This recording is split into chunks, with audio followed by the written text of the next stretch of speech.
Hola, ¿qué tal?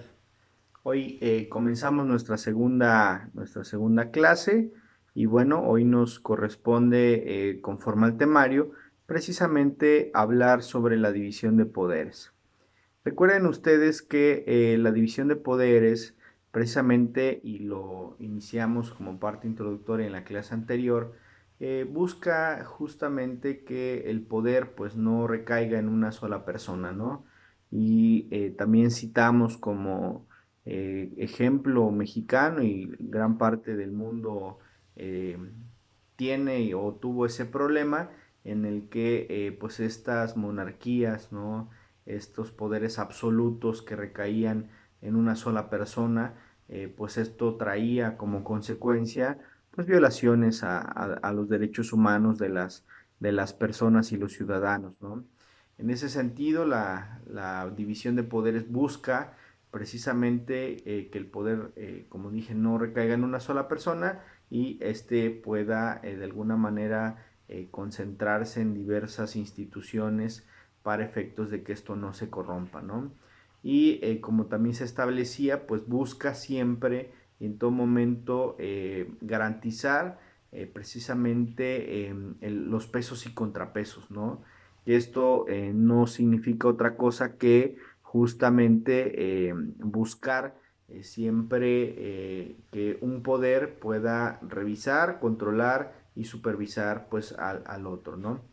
En ese sentido, recuerden ustedes que el poder ejecutivo, pues precisamente en muchos de los nombramientos que se llevan a cabo dentro de las diversas instituciones, pues son a propuesta del Poder Ejecutivo, ¿no? Y vale la pena recordar el caso de la Suprema Corte de Justicia de la Nación, donde precisamente estos ministros pues son propuesta de terna del presidente de la República, ¿no?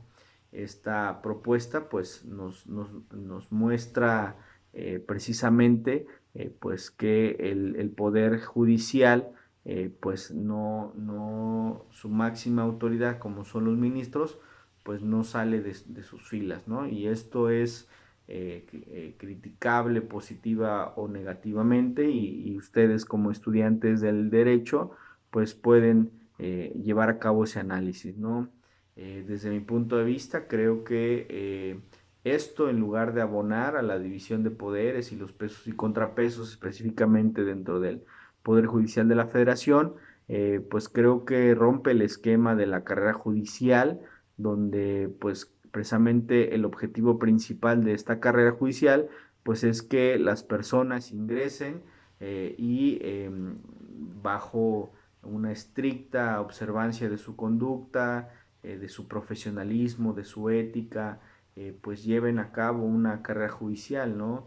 Que entren pues de oficial administrativo, actuario, secretario, juez de distrito, tribunal, magistrado de circuito, y pues precisamente que el eslabón mayor pues sea el ser ministro de la Suprema Corte de Justicia de la Nación y que esto pues lleve precisamente a las personas, a los servidores públicos, pues a siempre buscar esa posibilidad, siempre pues capacitarse, ¿no?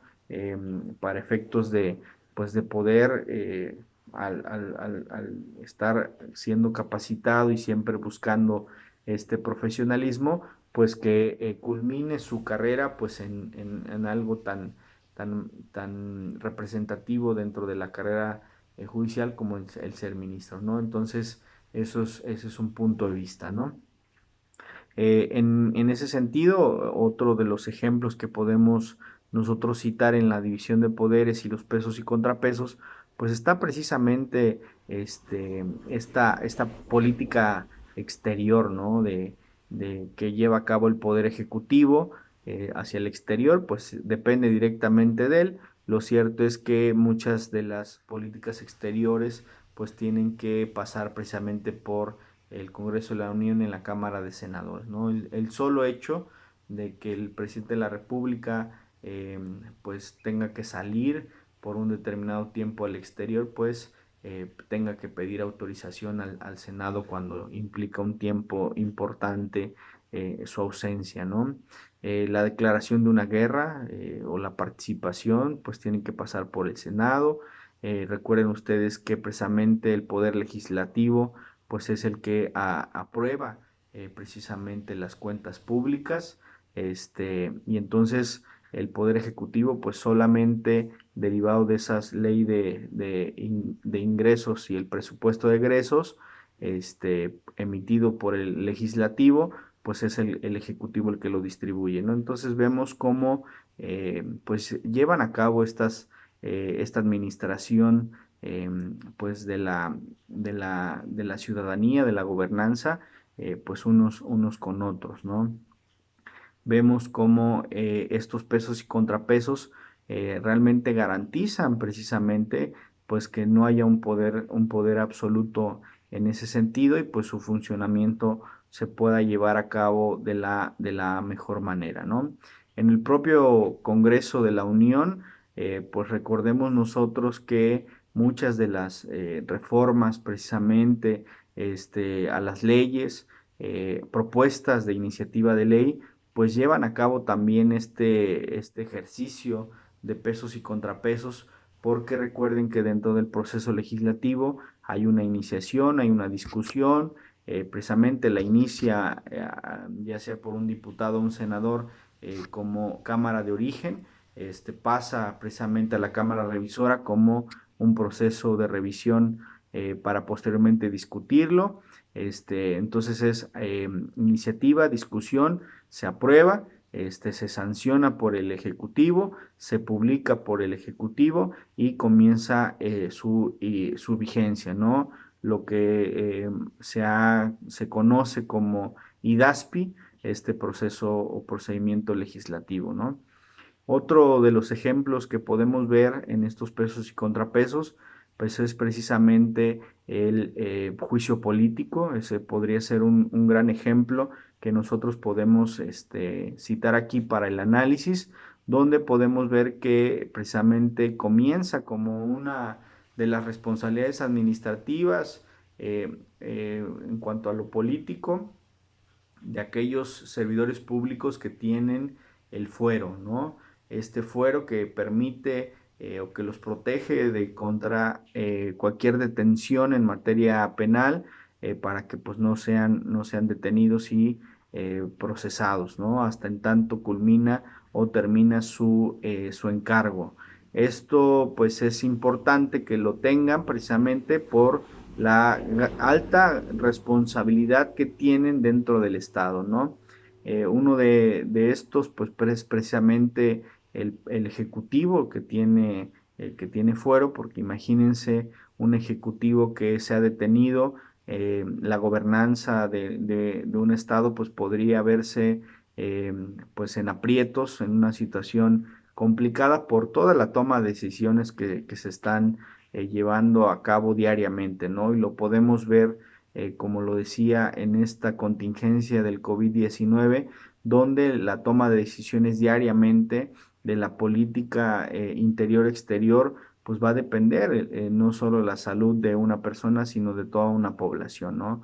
Entonces es muy importante que nosotros diferenciemos precisamente esta situación, ¿no? Y hay una teoría muy, muy importante que nosotros debemos recordar, que es precisamente estos actos material y formalmente, ¿no? Muchas veces nosotros, si no sabemos identificar ello, pues al momento de impugnarlos, pues no tendremos éxito, ¿no? Y recordemos, por ejemplo, que hay actos material y formalmente, por ejemplo, legislativos, ¿no? Esto es que el poder legislativo, en su esencia y función esencial, está emitir leyes y entonces materialmente emite leyes, ¿no? Ejemplo sería el reglamento interior del Congreso del Estado, ¿no? Es un Congreso que está encargado, un poder legislativo encargado de hacer y emitir leyes, pues bueno, para su vida interna, su gobernanza interna, su reglamento también es emitido por ellos, entonces es un acto material y formalmente legislativo, ¿no? Pero, por ejemplo, ¿qué sucede con los reglamentos interiores del Poder Ejecutivo, por ejemplo? Entonces, el poder ejecutivo, su función esencial no es emitir leyes, en cambio, pues emite su propio reglamento interior. Entonces, es un acto eh, formalmente ejecutivo, pero materialmente legislativo. Y lo mismo sucede con el poder judicial de cualquier estado, donde formalmente pues lo emite el poder judicial, pero materialmente pues es un acto legislativo porque el Poder Judicial no está encargado de emitir leyes, sino de aplicarlas, ¿no? Entonces, así a manera de resumen, podríamos decir, el Poder Ejecutivo, pues justamente está encargado de la administración y la gobernanza de un país o de un estado, tratándose del Poder Federal y pues del estado, de uno de los estados federados, ¿no?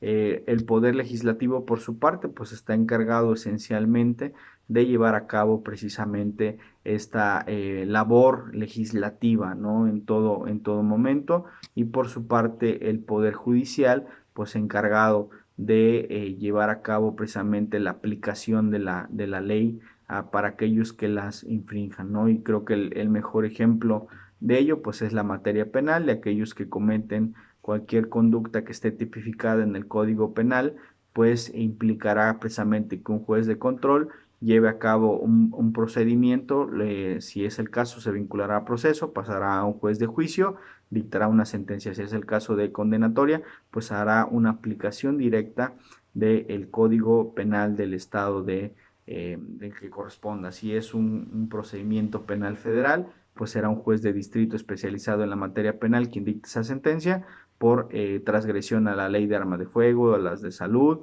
o al Código Penal Federal, ¿no? En ese sentido, pues recordemos que esta división de poderes pues busca en todo momento, como lo he establecido, pues que las autoridades lleven a cabo un correcto funcionamiento de sus funciones esenciales y bueno, pues justamente esta división es lo que conlleva, ¿no? Cada uno de estas autoridades en el ámbito de sus competencias, pues tendrá estas funciones, ¿no? Decíamos del Ejecutivo, y bueno, el Ejecutivo tiene a cargo precisamente todas las secretarías, como lo establecía en la clase anterior, y que esas secretarías tendrán un titular, que hasta ahora se denomina secretario de la materia que corresponda, y será el encargado precisamente de llevar a cabo todas las políticas públicas encaminadas a dar paz y bienestar social, ¿no? ¿Y qué son las políticas públicas? Pues justamente todas las acciones, los programas que en su conjunto forman estas políticas públicas encaminadas a satisfacer, a proteger, a respetar un derecho humano. La base esencial precisamente de las políticas públicas pues es la ley, ¿no? No hay una política pública que no sea emanada, que no tenga como base, como sustento esencial una norma, una ley, ¿no? Siempre va a ser en ese sentido, ¿no? El poder ejecutivo, como decía, hoy en esta sociedad representa una pieza esencial porque las leyes, la constitución y los tratados internacionales que hablan del respeto y restricto de los derechos humanos, pues ahí están, ¿no? Ya solo falta precisamente ejecutar estas leyes para efecto de que no haya violaciones a derechos humanos o no haya precisamente violaciones de imposible reparación. Creo que hoy representa pues un reto este COVID-19 que ha cambiado y creo que a esa es la invitación a la que me gustaría llegar para concluir, ¿no? Que debemos de alguna manera adaptarnos a la nueva realidad social, a la nueva forma de vida, porque finalmente pues esa es la realidad que hoy nos representa precisamente pues el estar llevando a cabo nuestra vida cotidiana desde nuestro hogar, ¿no? Y precisamente yo aplaudo estas plataformas, estas maestrías y estas licenciaturas que tiene su universidad en línea, pues que hoy representa pues esta posibilidad de poder seguir aprendiendo y hoy más que nunca mejor desde casa. Es mi participación el día de hoy en esta clase y nos vemos la siguiente. Por favor, cualquier duda o comentario quedo a su disposición. Muchas gracias.